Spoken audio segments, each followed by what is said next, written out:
guys, and welcome back to World of Tanks with Viewling237, and today we're going to do a tank review on one of the two Tier 6 premium British medium tanks, the Cromwell Berlin. We will see how it stacks up against its competitors, the Tier 6 Cromwell, the standard version, the Tier 6 American premium medium tank, the Fury, and the other British premium medium tank at Tier 6, the AC4 Experimental, which is part Australian. So stay tuned, we've got some awesome gameplay coming up, but first let's run down the statistics of the Cromwell and see how it stacks up against its competitors. Now, again with my past two tank reviews, we are using no crew skills, no equipment and no consumables. So it's fresh out of the box statistics. That being said, let's start. Now as you can see, the Cromwell's DPM at 2165 is very good. Just 15 worse than the Furies and quite significantly more, just under 300 more than the AC4 Experimentals. Now the penetration of the Cromwell is very good at 145, way better than the 128 of the Sherman Fury, or the Fury should I say, whilst the AC4 Experimental, having a 17 pounder gun, has 171mm of penetration. Alpha damage wise, 135 very respectable, 115 for the Fury and 150 for the AC4 Experimental. Reload wise, the Fury has the best at 3.16, but the Cromwell has a very respectable 3.74, which is just over 1 second faster than the AC4 Experimentals. Shell velocity wise, they're all very similar, apart from the AC4, which has a very good 884 meters per second shell velocity, which allows it to put in shots at long range with ease, maybe definitely not with accuracy, as you can see down here, 0.037 accuracy, but with certain crew skills you can get that down to around 0.34 maybe, but it does have the best aim time, so making snapshots very easy, whereas the Cromwells and the Fury have the worst at 2.21. Dispersion wise, the Cromwell is the worst by far, with the Fury and the AC4 being very similar. Gun depression, 8 degrees, it's very good, but you know, it's not the best, it could be better. As you can see here, 10 degrees for the Fury and the AC4 Experimental. Now, mobility wise, this is where the Cromwell's survivability, maybe not because of armor or hit points, does excel quite well, as the faster your tank is, the less chance you have of being hit.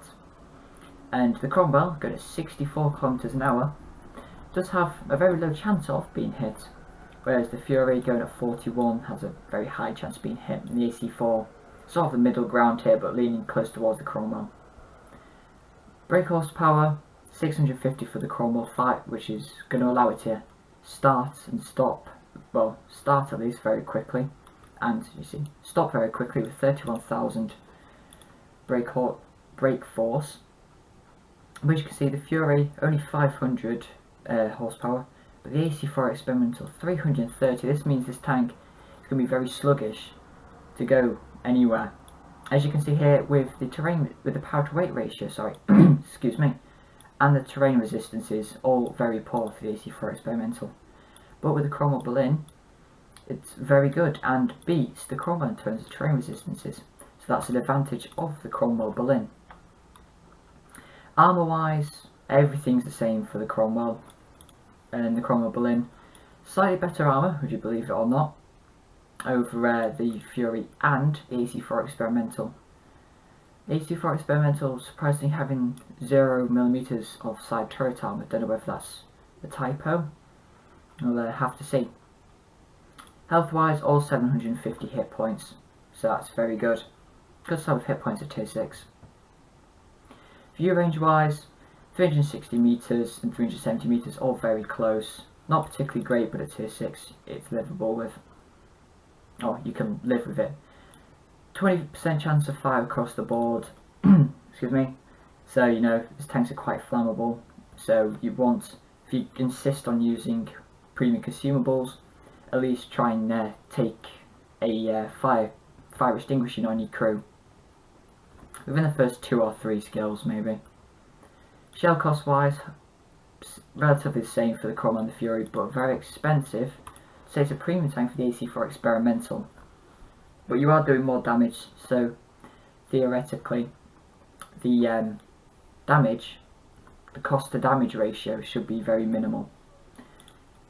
Now, if we just quickly look at the Cromwell's armour, as we could see, it wasn't particularly good.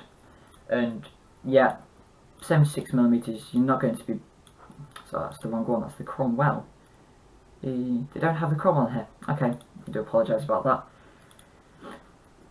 Yep, slowly graded, right. Sorry guys. You're going to be overmatched anywhere. There's no hope of bouncing armour, bouncing any shells. Obviously, get a bit lucky occasionally, but not really.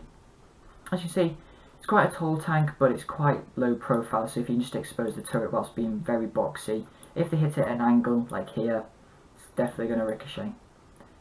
Now, with that being said, let's get into some gameplay, but first, I would like to inquire about the AC4 Experimental, saying it had 0mm of turret armour.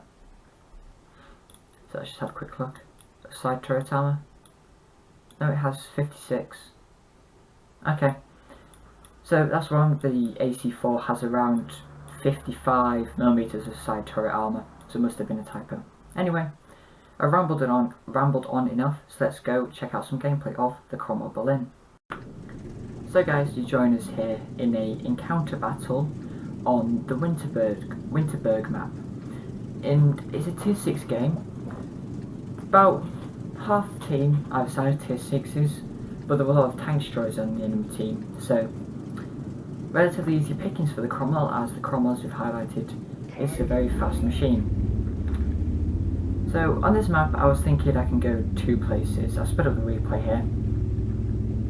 I can either go into this location and try and spot like in the middle like a light tank, as you can see we've got on spawn the T150 couple of spots, 3 spots, 4.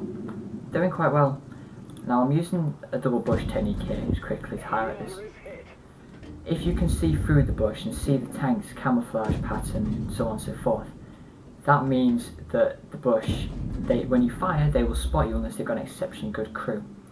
And this Chaffee, as I was using double bush techniques, didn't have a particularly good crew, or I was doing it correctly, if that makes sense. Now, using R here to go forward slightly to make my gun more accurate, and we're just easy pickings on this M3 lead. But the other place I was thinking of going was in this position here. Now this position's good, but you expose yourself to a lot of fire, and as you can see I'm missing these shots on the chaff. It's gun accuracy in combination with my poor aiming. But going into that position in the middle, you can get killed by the tanks on my left hand side who camp in the bushes here to get shots across, or I can get killed by tanks that possibly go around here and situate in the camp circle. Now luckily for me, our team's been quite aggressive, and their KV-5, the top tier heavy tank, has gone to the other side of the map. It's just over there. Now at the moment I'm deciding what to do, and this A20 comes running forward, so I decide to get some free damage on this guy. Bounce a shot there, unfortunately. A20 got quite well sloping armour, and take a while to kill this guy, but I was making sure my shots go in, because whilst he is a tier 4, he can still pen my armour, and if he does 70 odd damage or so, it's still going to be a pain, because that means I've lost around 10% of my hit points, and the replay is a bit glitched here. I'm not constantly damaging the A20 or critical hitting him, but now I've decided to get on the flank of the enemies and put some shots in the Shag Panther. I was just about to reverse, but I realised I tracked him, so I put some more into him. Then I realised he's not on that side of the building. Bad shot there by me. I didn't want to poke out really far, but I managed to track him and damage him, led the gun aim, and I've killed him. Trying to find some shots on the Jackson, take an opportunistic shot, but then I look at the map and realise he's behind a house. Now the team are 15 seconds away from capping. They've just been reset, and quick little kill there on the new tier 5 Swedish medium tank, but I've got behind them, and I don't stop here, because if this T150 turns around and he's using some form of 122mm gun, which he's not, he's using the 107, he could have one shot killed me, but that's a precaution I took, and I still managed to pick up a kill eventually. I aim pretty well, get shot by the Hellcat. Now look at the Hellcat, is using the 76mm. I can tell as he only did 120 damage to me. Instead of wasting another shot, I decided to ram this Chaffee. I only lose 47 hit points. Don't hit the Cromwell. Unfortunately, now this is where the terrain resistances and the extra mobility of this tank comes in handy. You see, I'm able to outdo this guy's touch verse, and with some very nice rolls, I managed to kill him. So, in the first, just under 4 minutes of this game, I'm up to 7 kills and 2,100 damage. Obviously, very easy to do that in the Cromwell, being an adequate player, and you see I'm just chancing shots with this Hellcat, fortunately, bad touch verse. Now, as within my T44-100 video, I was robbed of a Pulse medal. And no spoilers, but you can probably guess what's going to happen. As a Fearsense Covenanter, the VK tracks him, and I managed to kill him. So on 9 kills, 2,600 damage, and I accidentally stop here, a bit of a misplay, and I'm hoping this OI lets me get the kill. And unfortunately, he does. I do a really dick move here. I shoot the OI. In hindsight, I shouldn't have shot him. He could have been doing a mission, and I was angry at the time. I was more upset that I didn't manage to pick up the kill, because having been very close to getting Paul's medal, I really want to get that medal, and shooting this OI could have messed up one of his missions. So, Marchnek, I am wholeheartedly sorry for shooting you there. I do apologise, but I was a little bit angry, but that's no excuse. Anyway, with that being said, let's move on to our second gameplay. So guys, you join us for our second replay in another encounter battle, but this time on the most campy map in the game, I feel, and a lot of you players out there probably share my opinion on this, Prokhorovka, also Fiery Salient as well. But I decided to be in another tier 6 game. Unfortunately, I didn't get any tier 8 games. That's sort of a bit contradictory to what most people would want, but I wanted to try and showcase this tank in a tier 8 game. But I can tell you from experience, I've had some okay games at tier 8, well, very good games for tier 6 and tier 8. So I decided with the Cromwell again, I'm going to play sort of a scouting, attacking role. Now I managed to get a couple of spots.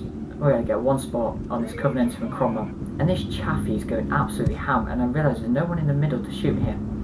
So I progress, get a lucky shot there into the Covenanter, and I managed to kill him. And this Chaffee unfortunately does die, and I thought I'd hit him there, but no, that turned out to be the G1R behind him.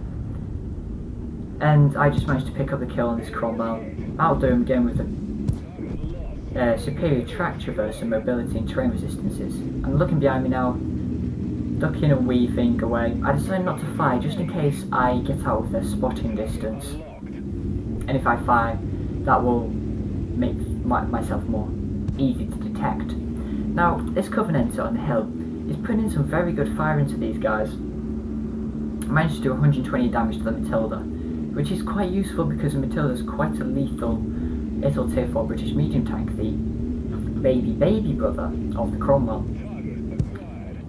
No, actually it's not, sorry, ignore that. The Matilda is in the British heavy tank line. Had a bit of a dirt moment there. And here he is. And I'm weaving here, trying not to get hit by this guy. Do get hit. But thankfully, he does burn, otherwise he could have put 2 or 3 shots into me. It's actually Covenanter. Really embarrassing moment there, me not knowing tanks. The Matilda is not part of the British medium tank line, even though it is a medium tank. It's the Covenanter at tier 4 that leads on to the Crusader, then the Cromwell. Now get spotted there. And yeah, sort of the sea of red over there, a little bit. So I use the fantastic capabilities of the Cromwell, its brake force combined with its fantastic power to weight ratio to poke up, put some shots in to these guys, even though they're not pointing. I'm looking at that OI, because that OI could kill me there very easily if he's using the derpy gun. Watch him miss, he gets killed. And I'm using auto aim here a lot, for a good reason, because aiming would be quite a poor thing to do. I'm just taking some chancy shots. And I make sure, I look at the map and make sure I'm out of range, and I pick up a kill on a very strong tier 6 Swedish medium tank, the STRV-74. I'm just quietly sniping away at this guy.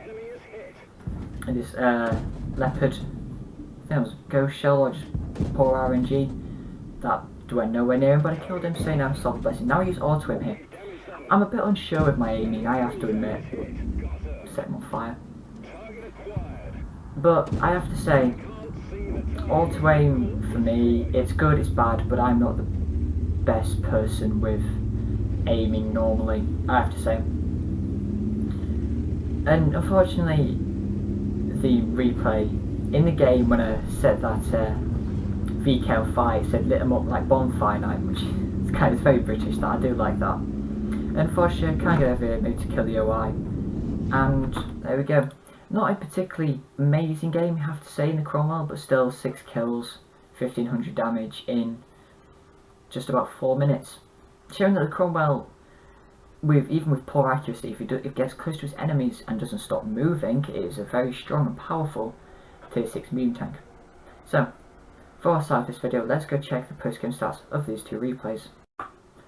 So, as you can see on the first replay we did on Winterberg, we got Master Badge Ace Tanker Radley Walters Maiden's Medal for destroying all enemy light tanks in a battle, at least 3, and obviously the Top Gun.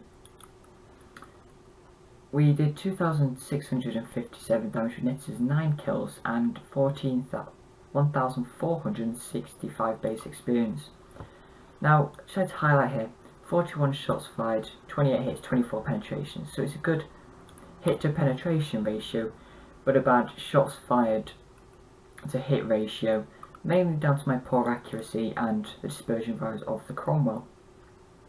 As you can see, enemy vehicles damaged 9, destroyed 9, spotted 7,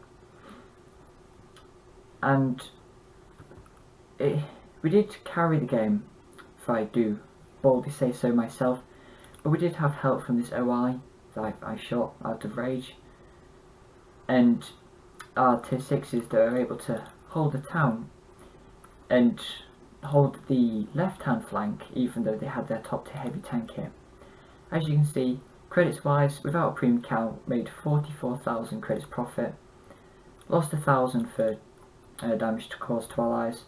See, the Cromwell, not particularly expensive tank to repair or resupply the ammunition, but using premium consumable means I lose 20,000 credits, which gives us 15,000 credits profit and a total of 4,831 base experience in a 4 minutes and 30-second game. Now onto the second replay, the battle on Prokhorovka. As you can see, only a first class mastery badge this time, but still very good.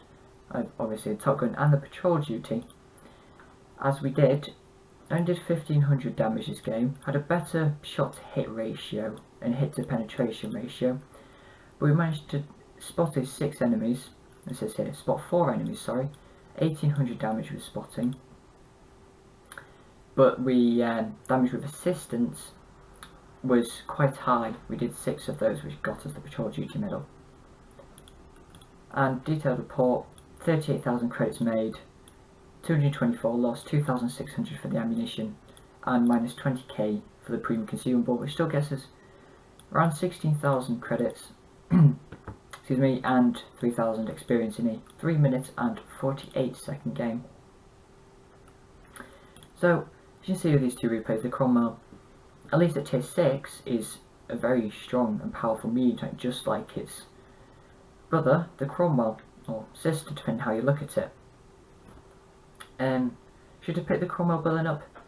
If it comes on sale, definitely. It's one of the best tanks tier for tier, premium wise and non-premium wise, you can buy, or as a whole should I say, and the Cromwell non-premium. But unfortunately, part of the Berlin trio, you can't pick it up all the time. So if you can't buy it, then obviously buy the normal Cromwell, but as soon as it comes on sale, it's a must have, I'd say, at tier 6. Excuse me. So, that being said, please like, share and subscribe. Thank you all so much for watching, and hopefully I'll see you for some World of Tanks gameplay.